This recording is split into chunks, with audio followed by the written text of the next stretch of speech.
That's right. I love Avatar. Now, a lot of people are saying that Avatar Fire and Ash, that came out this year, just a couple of weeks ago, this is the third film, and it's just a repeat, a wee hash, if you will, of the second film, Avatar: The Way of Water, that came out in 2022. They are wrong about that. Yes, a lot of the scenes near the end, especially the ending fight scene, seem they look very, very similar. In fact, they are almost identical, if not identical. But that's because both films, the Way of Water and Fire and Ash, 2 and 3 respectively, were filmed simultaneously. They were filmed around the same time, similar to how Endgame and Infinity War, or Infinity War and Endgame were filmed at the same time. So I don't understand the argument that Fire and Ash is simply just a repeat of the third one, of the second one.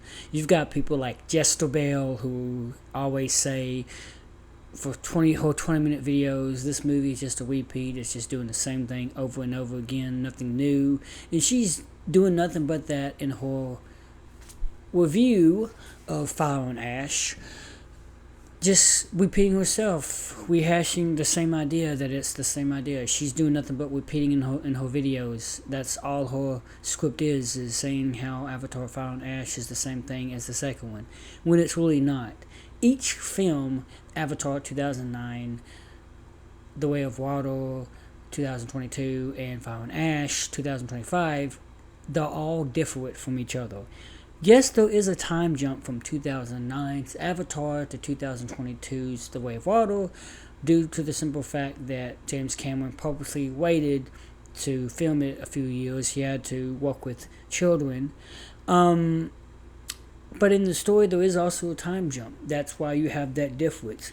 In the first one, you have Jake Sully, who, is just this handicapped Marine that happens to be the twin brother of his brother Tom. Tom was originally killed in an assault. Somebody robbed him, and the timing of it meant for his brother Jake to be selected as in lieu, because Tom was killed, Jake was sought out, and wouldn't you know it, he happens to be an ex-Marine that in his previous tour left him handicapped from the waist down.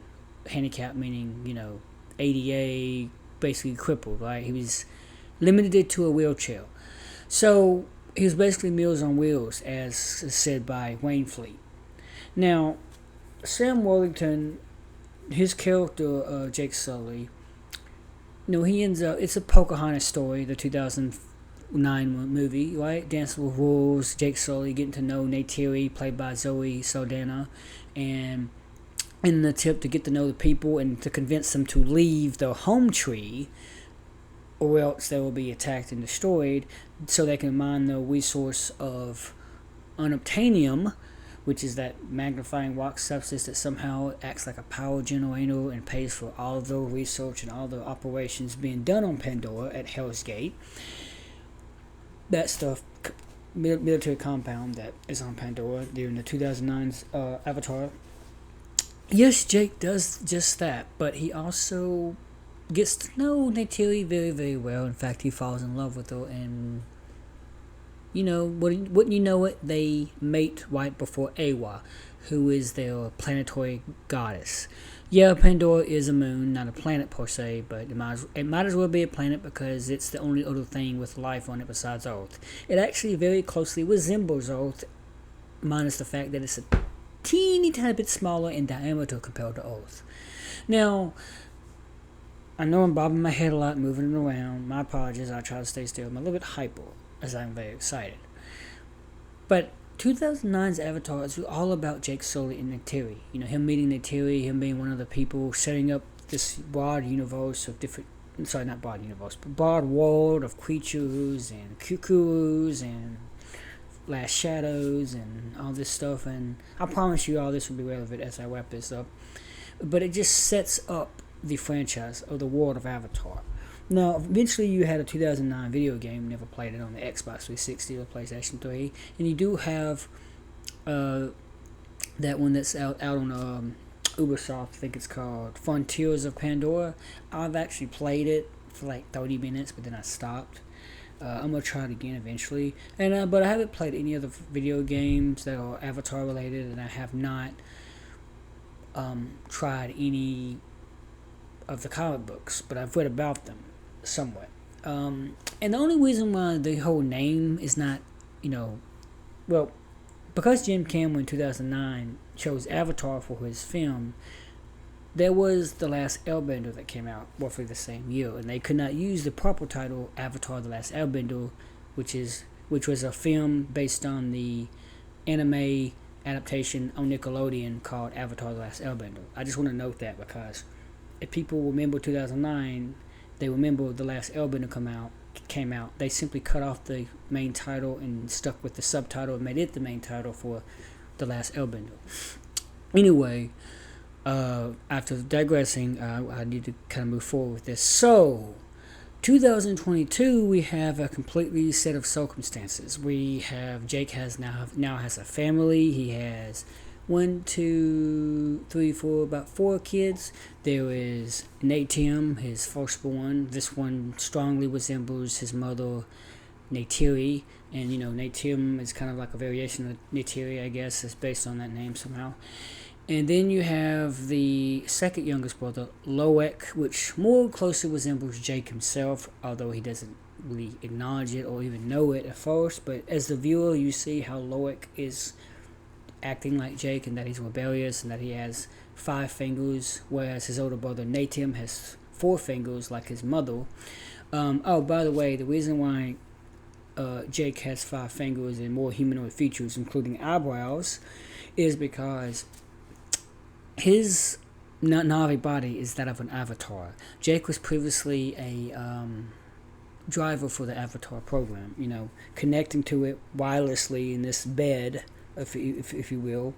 And like I said, he was the only one that could properly do the mission of controlling his brother Tom's avatar, because Tom, who was killed in a gun attack assault and robbed, he was originally signed up to control that avatar and go to Pandora. But they found out that Tom had a twin brother named Jake, who happened to be a Marine, and they decided to give him a second shot at life. So, him being the twin brother of Tom, he was able to connect to Tom's avatar, because they use human DNA to make these avatars. They combine the human DNA with the DNA of the Na'vi natives, and they do that so that a human being can wirelessly and psychically control the avatar, but they can only control the avatars that are made with their DNA. For example, Jake cannot connect to Grace's avatar, and Grace cannot in turn connect to Norm's avatar or Jake's avatar. And not only also because they also look like the person that the DNA is taken from. In the film Avatar 2009, Jake quoted as, this is me quoting Jake, so our nervous systems are in tune. And I'm the only one who could link to Tom's avatar. Well, I think he said Tommy's avatar. Yeah, that's in the beginning of the movie. Anyway, as he's doing his video log. Anyway, so fast forward back to 2022, The Way of Water. His son Loek has 5 fingers because the dominant alleles, if you will, dominant DNA of his father's DNA is, is dominant in Loek. It's expressive. So, because all of his children that came out of Neytiri, because, his DNA was used, because when they had sex, it's his Na'vi avatar body being used with hoes, and so you got mixed with DNA, and so there's a little bit of human DNA in there. All of his kids have somewhat human DNA. However, it's Loek that's of his naturally born children between him and Neytiri that has the expressive feature of 5 fingers, along with eyebrows. Natium still has more of his mother's dominant features, so he has 4 fingers and I don't think any eyebrows. I have to take another look at that. But there's also Took, who is the last born. I want to go in order. So you have Natium, Loek. You eventually have Kiri, but Kiri is not Jake's birth child. That's his adoptive daughter, because Grace, who, spoiler alert, dies in Avatar, the first one, 2009, they they attempted to transfer her mind from her human body, which had been shot and damaged before she died, into the body of her avatar. But Awa, the goddess, could not do it in time. So Grace, she ended up succumbing to her injuries when she was shot by. She was shot by Courage. Miles Courage, who was the bad guy in the first one. He's the one that Jake originally works for, by the way, in the guise of working with Grace's science group, because he's still a Marine, still, got that training, and Courage wanted his help, but, if you don't understand it, watch the first one. And then you have, so there's that, but, Kiwi is born from the body of Grace's avatar. So she has the genetic makeup, the 5 fingers, the eyebrows. She actually turns out to be a clone of Grace's avatar. We found that out in Fire and Ash, because it's a parthenogenic both. There literally is no father, as quoted by Norm. Now, the reason why I am saying this is because you want to set up the children that they're the ones that make the Way of Water different from the first Avatar. Period. It becomes a family movie about family by the time the Way of Water comes out. Now, I do admit the beginning of that movie was a little bit too fast in explaining the yearly birth of the kids. Should have slowed it down. But anyway, yeah. So then, of course, you have the baby Took, who, once again, she has 4 fingers like her mom. She resembles her mom more than she does Jake, so she has 5 fingers. However, I think she might have eyebrows, because they only have eyebrows, apparently, if they are Avatar, have human DNA. And then there is Spider, who is the only human that happens to hang around the children of Jake Sully. Quoting the film, The Way of Water, Jake says how he is more like a stray cat than an actual one of those kids. He just kept coming around, and finally we kind of unofficially adopted him. And this is how he relates to Kiwi, the other adopted child. Because Kiwi has really no father. She honestly has no actual mother as well, at least a mother with a consciousness, because she was born from the deactivated dormant body of Grace's avatar. Like, the Grace's avatar still had life in her, but she didn't have a consciousness because Grace herself died. But Grace somehow is still her mother in a way, because she talks to her in the spirit world when she connects to one of the spirit trees.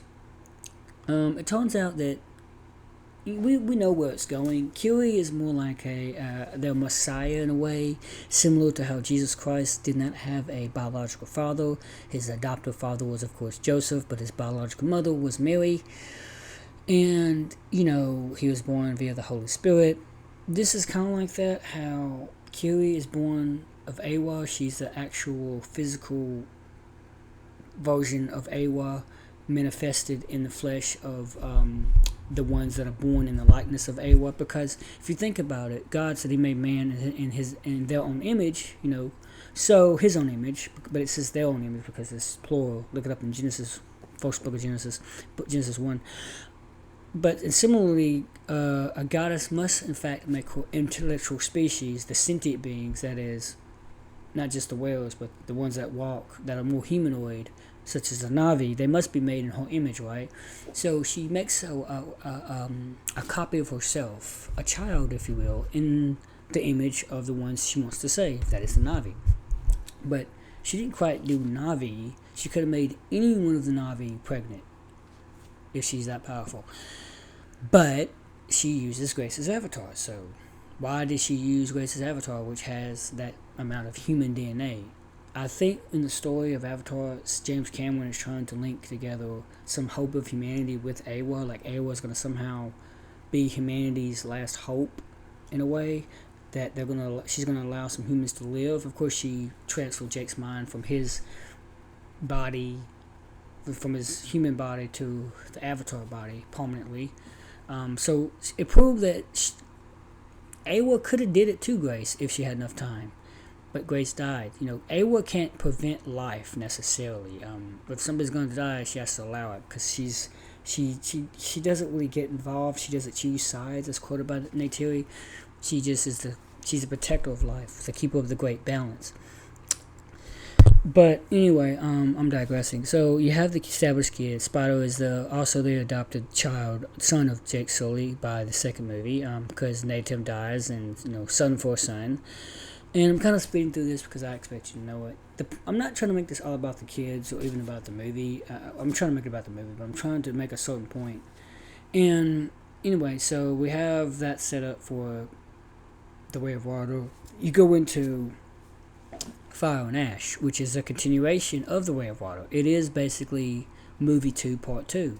Because we've been having that since Harry Potter and the Twilight Saga, and Avengers Infinity War was technically like the first part, and then the second part was Endgame. So we have The Way of Water as movie 2, part 1, and then we have Fire and Ash as movie 2, part 2. One can say that The Way of Water and Fire and Ash are parts 2 or 1 and 2 respectively, just because they're so similar in nature, and they were filmed around the same. They were filmed at the same time, and they literally the very beginning of Fire and Ash occurs a day after the events in The Way of Water. So right after Natum dies, they're obviously shown at the very end of The Way of Water mourning his death, sending him back to Awa with the little sponge things or grass things in the water that take his body, consume his body more or less.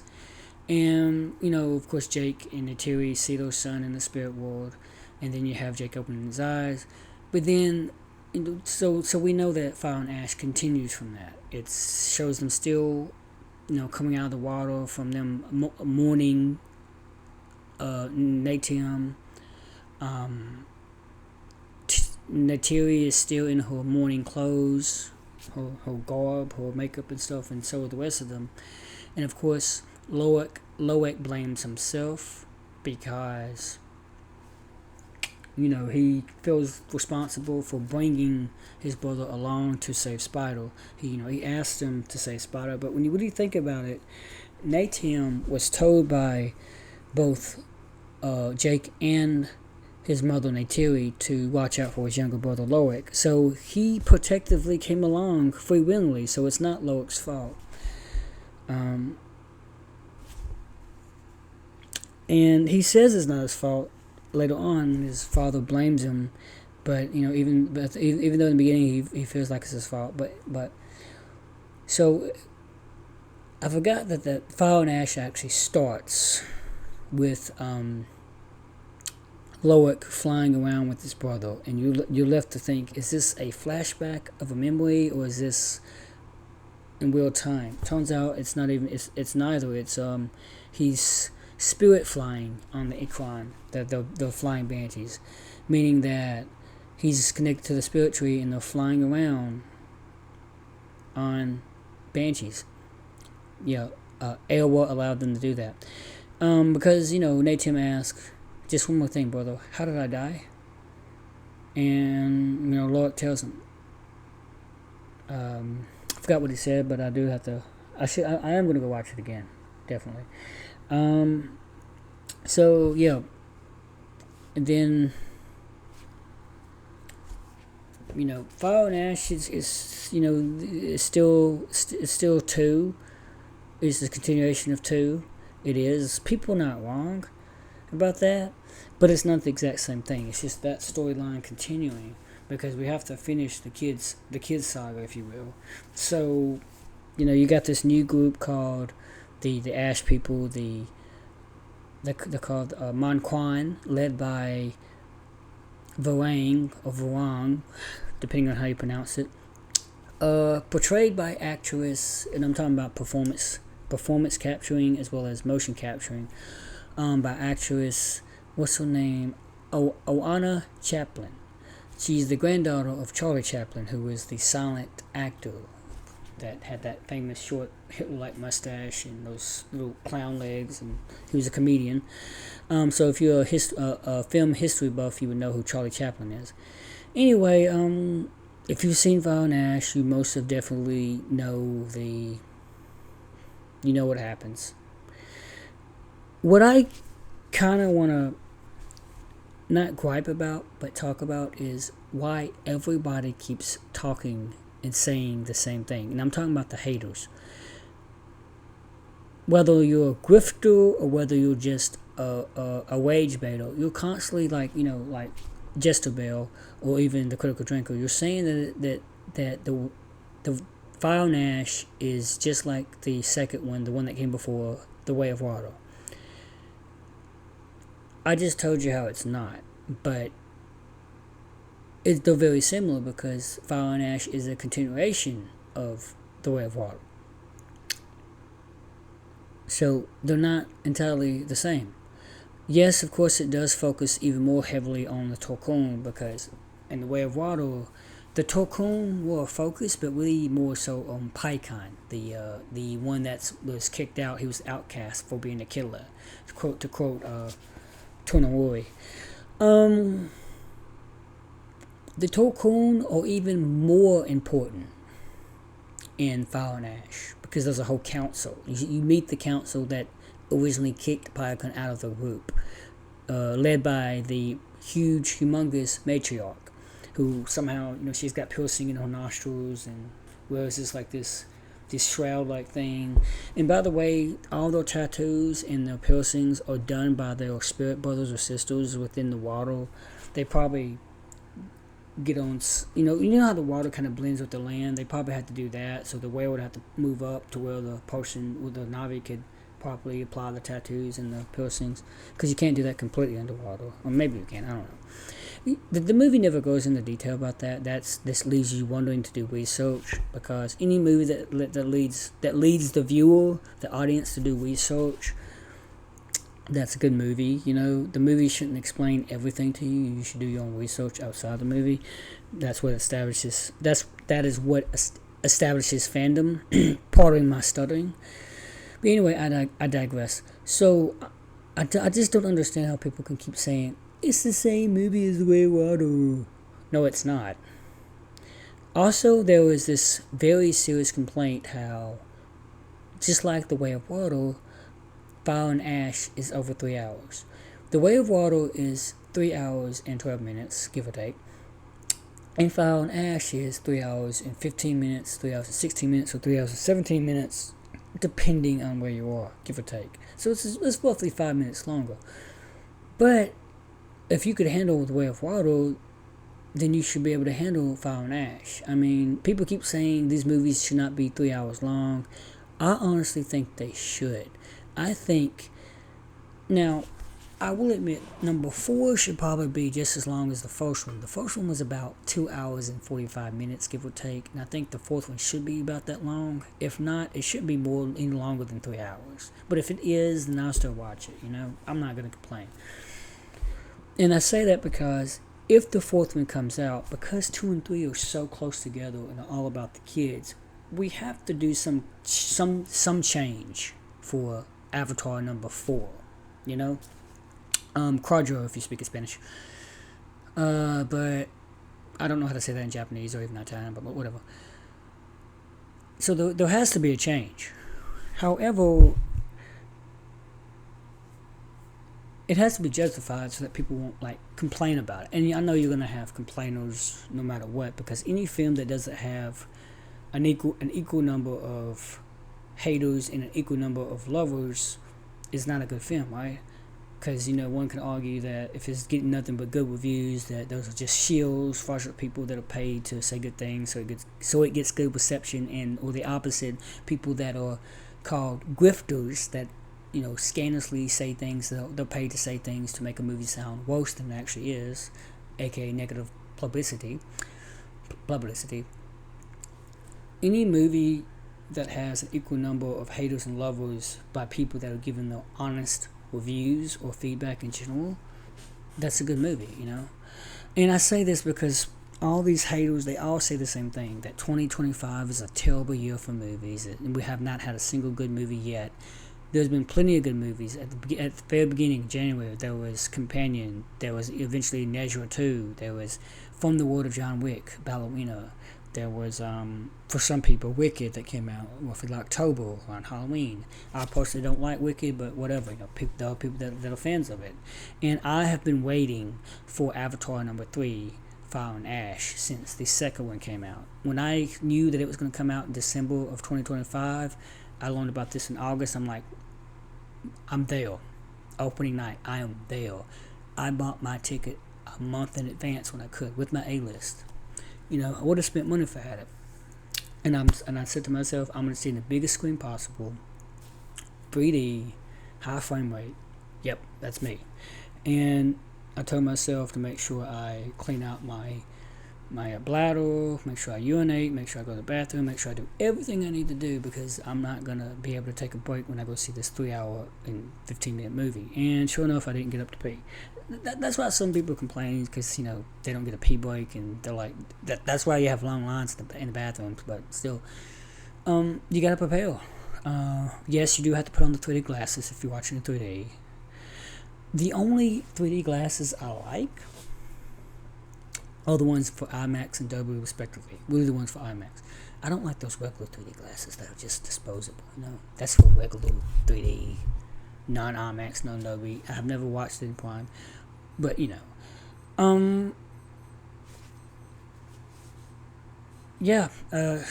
this movie is great. Like I said, I do not like Avatar. I love it.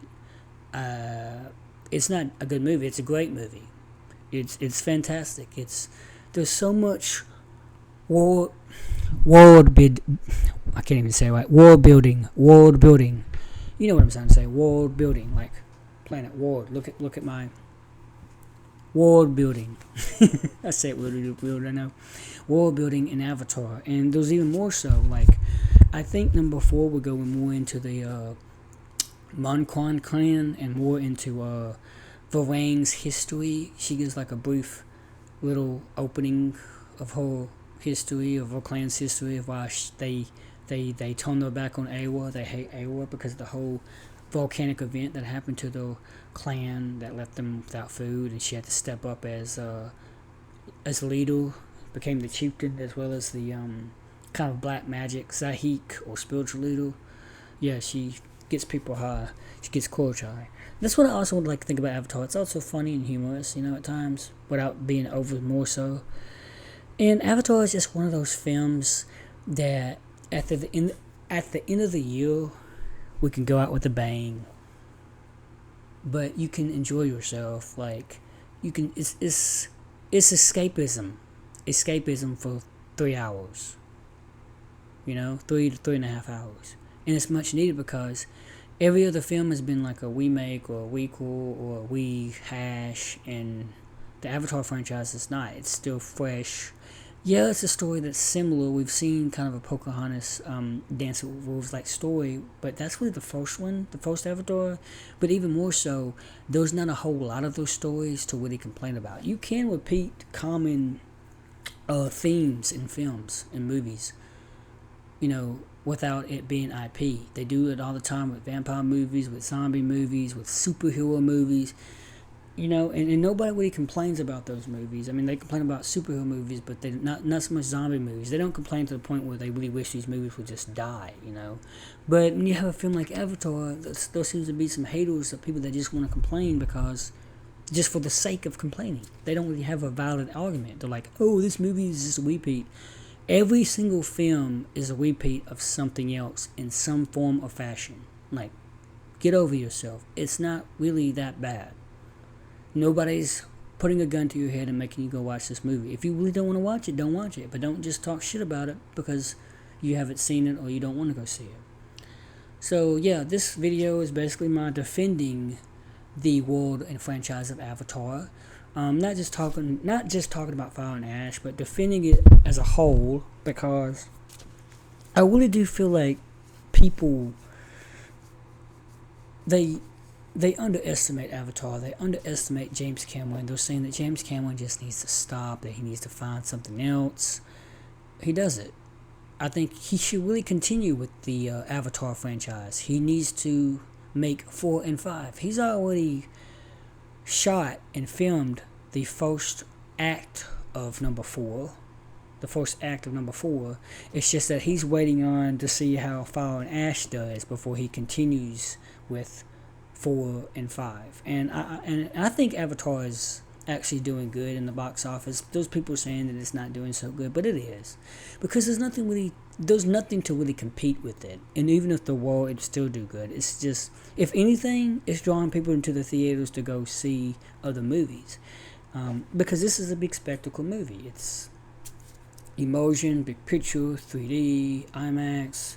It's made for spectacle. Like every single reviewer, notice I put that in quotation marks because some of them are just haters and wage baiters and grifters. But grifters, wage baiters, haters, critics, reviewers, all alike, they all say one thing: that Avatar is visually stunning.